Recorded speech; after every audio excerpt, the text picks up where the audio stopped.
जिन्हें असां मौजूद आहियूं नेशनल प्रेस नौसफर ते जिते पाक किताब खणी इंसाफ़ ला ज़मीरा मेमन पहुती आहे अचो तन सां ॻाल्हि ॿोल कयूं त वधीक हिन छा चवणो आहे। मूंखे महीनो थियो आहे त मां हुनजे ख़िलाफ़ FIR दाख़िल कराई आहे। पुलिस हुनजो को बि क़दम नाहे खयो। मूंखे खुटको आहे, राति जो रोज़ मुंहिंजे दर था खड़कनि, केॾी महिल पिस्टलनि जा दर था खड़कनि, केॾी महिल ऐं चाकू छुरियूं खणी आई माना फिरंदो थो वते छोकिरो। मूंखे खुटको आहे त मुंहिंजे ॿारनि खे किथे उहो नुक़सानु न पहुचाए। मां सॼी सॼी राति असां निंड नथा कयूं।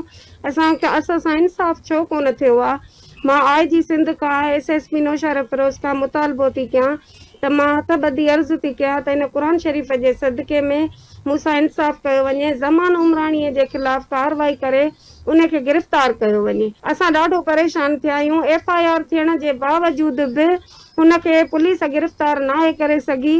असांखे चवनि था त तव्हां जवाबदार हथु करे ॾियो।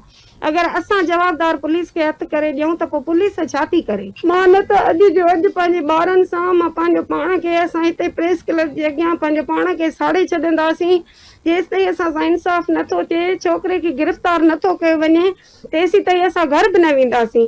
अॼु असां हिते ई वेठा हूंदासीं जेसि ताईं असां सां इंसाफ़ नथो थिए।